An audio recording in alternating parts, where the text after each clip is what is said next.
passionate about client satisfaction.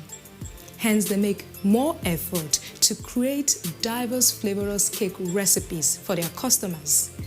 As a result, numerous fresh fruit or vegetable-based cake have evolved over time. It's Baker's World on NTA, a program that updates you on baking recipes, decorating methods, and bakers' activities. I am Funke Oyele. You're welcome to the program.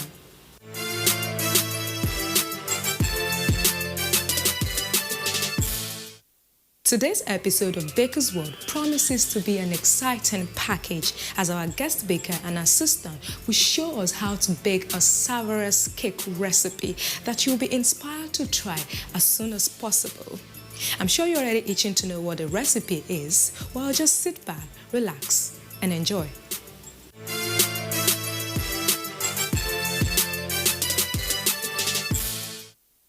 Well, it's Let's Bake segment where our professional baker, Mrs. Kwado Ayin, and our assistant, Victoria, will take us through the step-by-step procedure of how to make a pineapple cake with the goodness of fresh pineapple.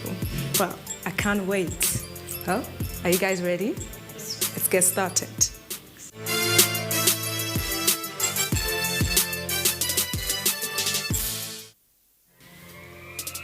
So I'm going to show you how to make a basic pineapple cake. It's pretty simple to make. You can put it together in your kitchen. All the ingredients here are things that are readily available for us. We have here some flour, eggs, oil, milk, and then sugar, and then the magic ingredient, which is pineapple. We're going to start right away.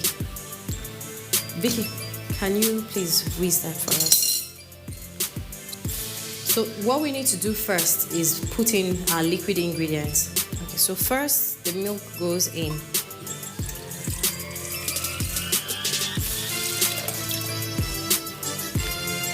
Then the next thing we have is the oil. The oil is next.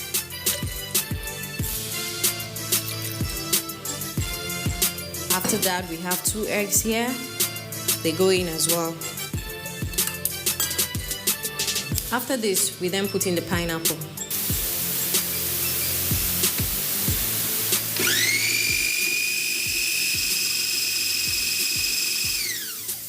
Vicky, pineapple. Thank you. So what we need to do is take a half cup of pineapple. Put it in the sink. If you don't have a food processor at home, you can just use a blender. It will still give you the same result. But you want both the liquid and the pineapple pulp itself. So this goes in here.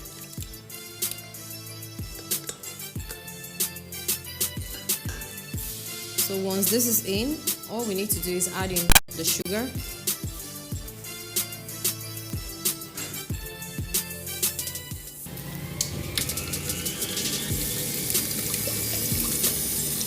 Now we'll add in the flour.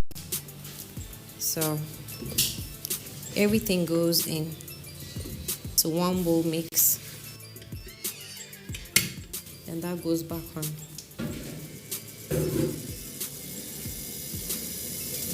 You don't want to overmix your batter.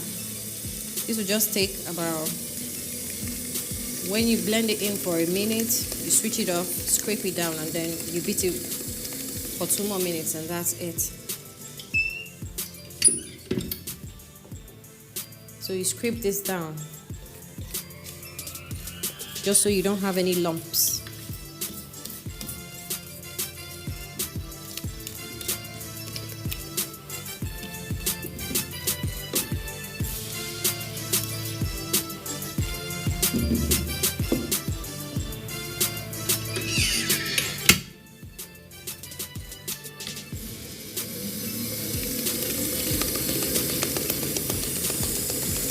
So give it another whiz. You want to be sure that you don't overbeat your flour. It has to be just nice and fluffy. So that's all combined now. And believe it or not, we're done with our cake. This is going to go into the pan and then into the oven.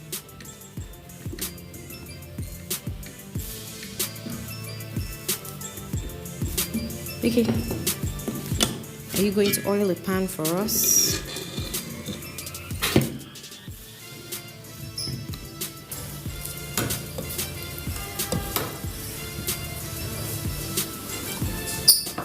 Going to share the batter evenly between 2 pans.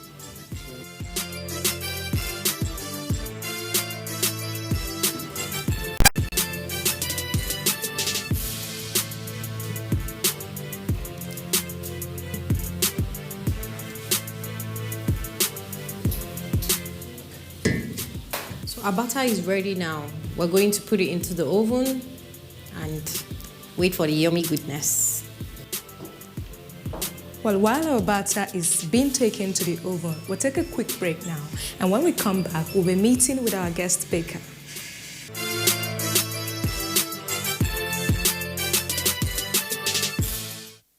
I got a Goldman Sachs scholarship and did the EDC program. From there, I then registered formally with an entrepreneurial coaching program. So I've been on that journey for a while now. Our baker today is Kwado Eyin. Born on November 3rd, over 4 decades ago, into a Christian family in Boko, Benue State. She obtained her senior secondary school certificate from Federal Government Girls College, Boko, in 1995. Kwado proceeded to Benue State University, where she graduated with a Bachelor of Science degree in economics in 2003. Kay, as she's fondly called, is an enthusiastic baker. She has a long baking history, dating from when she was a teenager.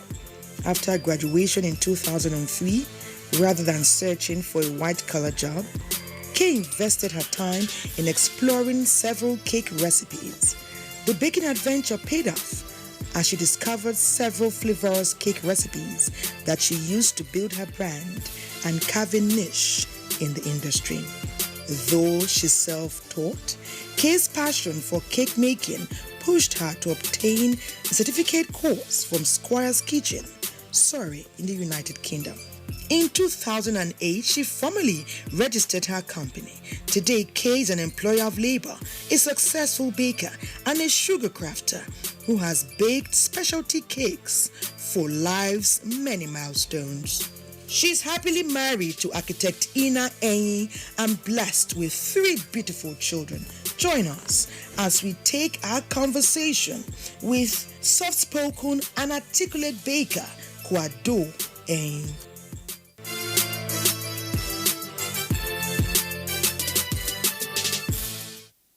You know, they say that smart people always see opportunities where others do not. Today, I am privileged to have with me on Baker's World a savvy business mind, a woman who took the opportunity that came her way and turned it into a thriving business, Mrs. Kwado Eyin. Welcome to Baker's World. Thank you. Now, tell me your story, how you ventured into the baking industry, because I know it wasn't always your first choice. When I was a teenager, my mom was the principal of the school. So we went to visit the Reverend Sisters that were there, the Irish Reverend Sisters, and I got to eat cupcakes there. When I ate the cupcakes, they were the sweetest thing I'd ever eaten. I was like, wow.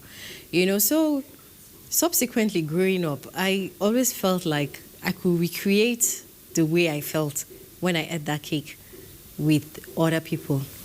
So my mom got her home economics teacher to teach me the rudiments of baking. Then I got cookery books and I started trying out different recipes until gradually when I entered university, anytime I'm broke, I'll make cupcakes and go and sell to the other students. During Valentine, I'll make cakes. And I just continued along that path. Coming into the baking industry, what were your expectations? I didn't have much expectations, but like my dad is a businessman, so my dad would always tell me that for any business you're doing, you have to find a way to differentiate yourself. Okay. If not, you just become one of the crowd. So when I came to Abuja and was going to start a business, I had to look around what were the other bakers doing. So they were doing regular sponge cakes, vanilla, and the rest. So after checking out the competition, I realized that there was a market for vegetable-based cakes. So I decided to go into vegetable cakes. So we would usually make banana cakes, carrot cakes, tomato cakes, pineapple, pawpaw, zucchini, those kind of cakes. We still make the regular cakes, but that helped me differentiate myself from the rest of the market. When you started, what was your biggest rookie mistake? I really didn't know that a business is an entity on its own. I just thought it was just about baking and, putting out products. But gradually I got to understand that I had to learn how to run a business properly. This took more than just baking and putting out the product. When you have to bake a cake that you've not baked before for a customer, what's your creative process like? We do a lot of research. First off, we don't just bake regular cakes for people. I like to give a personal touch to a cake. So like if you were to come to me now to bake a cake, I'd want to know, what are your hobbies? What do you like doing? What do you spend your private time doing, So we would want to capture all of that into the cake we make for you. So it's not just, you want a vanilla cake? We're going to give you a vanilla cake. So from that, we can then craft out what we're going to do for you and then be able to capture it into a cake. To give a more personal touch of the person's identity. Oh, yes. To you, who is an ideal customer? An ideal customer is somebody that would walk in and they are already confident that we would give them what they want. So all they need to do is explain certain things to us, like, I'm a fashionista, I love shoes, I love bags. That way we're able to just interpret it. They don't worry so much. As an entrepreneur, what is the most important lesson that you've learned? That you have to build a business from scratch. And there are basically 7 arms to doing a business. If you concentrate on just one, the others will suffer. So as a business owner, as an entrepreneur, you have to take a bird's eye view of your entire business so that the business thrives on its own. You can't just afford to look at one aspect of your business and leave the others. Now, for the people that want to come into the baking industry, that wants to venture into it, what's your advice for them? What should they look out for when they want to start? I'd advise you to start small. Because in any business, what you need is a client base. If you don't have a client base, you can buy all the equipment and come and rent a shop, put it inside. But that's where it is. You just wake up every day and you're not making as much money as you should. But if you're patient, they say building a business is like having a baby. You carry a baby for 9 months. At each stage, it has different needs. So if you start a business from scratch, you're able to grow that business, meet the needs that are coming up, and then take it from there. But if you try to jumpstart certain stages of your business, you might end up frustrated and then find something else to do. So just take it easy and start. Thank you so much. It's been a real pleasure having this chat with you. Thank you for coming on Baker's World. Well, that was our chat with the CEO of Cape History, Mrs. Kwado Eyin. I hope that our experience will motivate you. Our cake should be about ready now. We'll take a short break. When we return, we'll be decorating the cake. Don't go anywhere.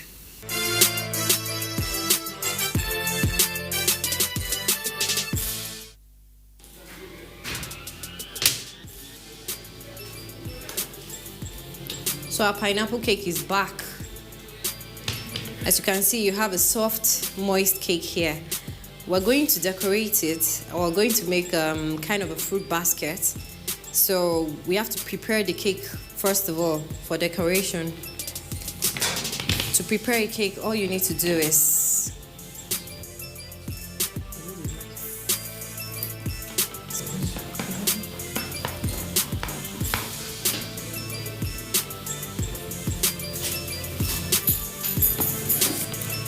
you're going to use a cake drum like this. You can find them at the market as well. All you need to do is put in a bit of butter icing. This will hold it in place. Whenever you're getting a cake drum, you buy one that is at least 2 inches bigger than your cake, so that you have a bit of room to hold the cake or whatever decoration you can sit on it as well.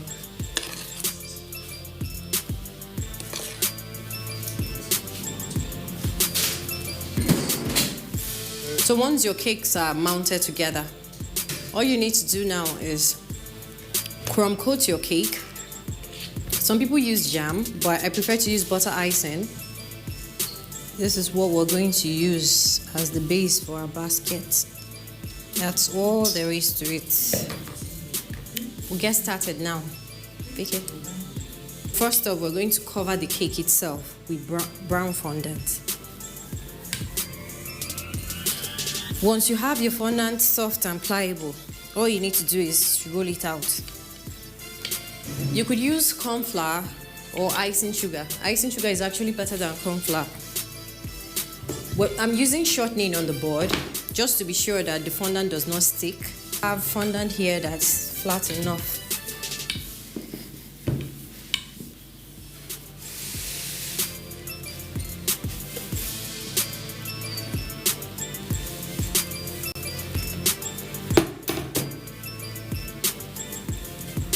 Just stretch this down and tap it. This is why you need the butter icing, so the fondant has something to hold on to the cake. Use a cake smoother and smoothing it down. Then cut off whatever excesses you have.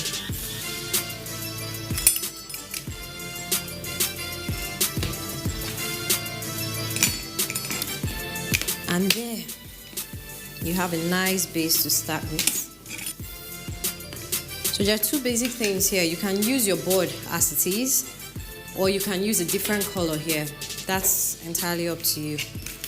So for the next part now, you could use a sugar gun to do this. If you don't have one, it's still easy for you to just make a log and roll it out into a thin rope, just the way we've done it here. So we're going to try to keep this as even as possible. If you have a clay gun, it will actually give you more uniform strips, but at the same time, we'll start with this now. You need some sugar glue. This is just some CMC mixed with water, but it's highly edible. So from there, you take your first strip and place it on the cake as evenly spaced as possible.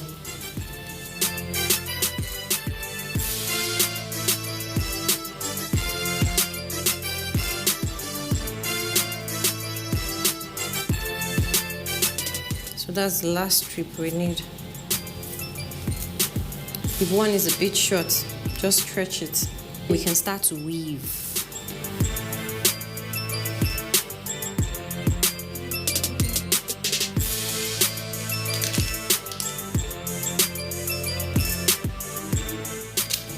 Please, can I have the turntable?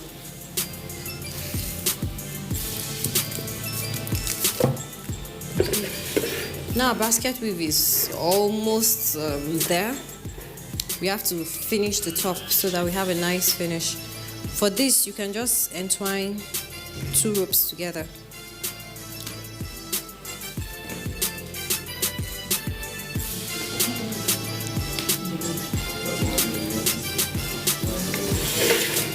Add your sugar glue to the top so that it can stick.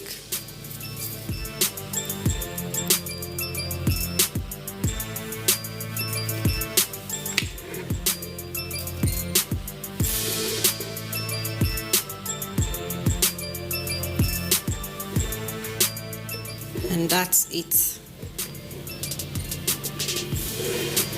If you want to make a handle for your basket, there are different ways to handling that. Mostly you need florist tape. which comes in wires like this. Some are really, really strong.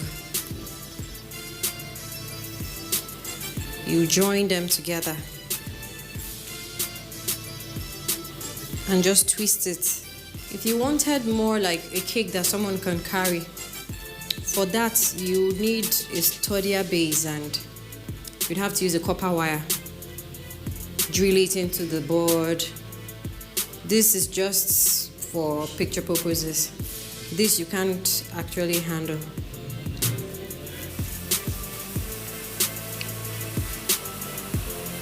Since we made a pineapple cake, we're going to fill our cake with other fruits.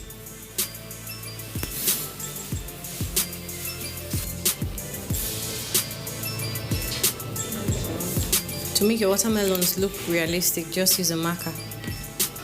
So you're going to add some blemishes to the banana. At least make it look more realistic.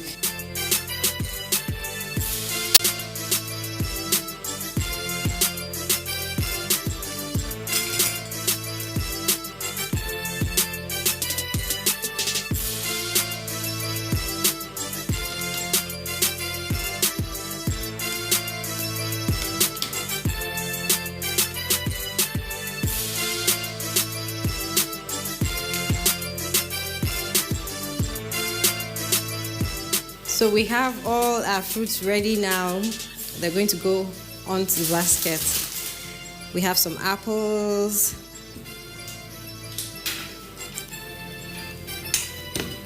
Make it as colorful as possible.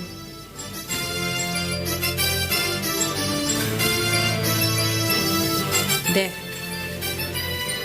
Your basket is all ready now.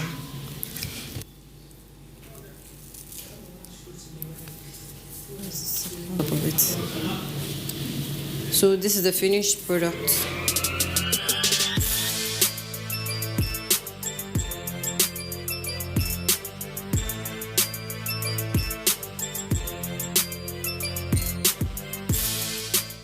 So just as I promised, our cake is ready. It's not so difficult to make. You can make this in your kitchen. This is suitable for Mother's Day gift, for Thanksgiving and bazaar at the church. Makes a really pretty gift as well. So that's it. Wow, this is really, really, really beautiful. You've done a good job. Oh wow, but the job is not complete yet until I have a taste of it, because I need to feel that pineapple taste. I need to see how it actually feels. Oh, I thought you were going to help me with that. Because I don't want to tip it. Okay.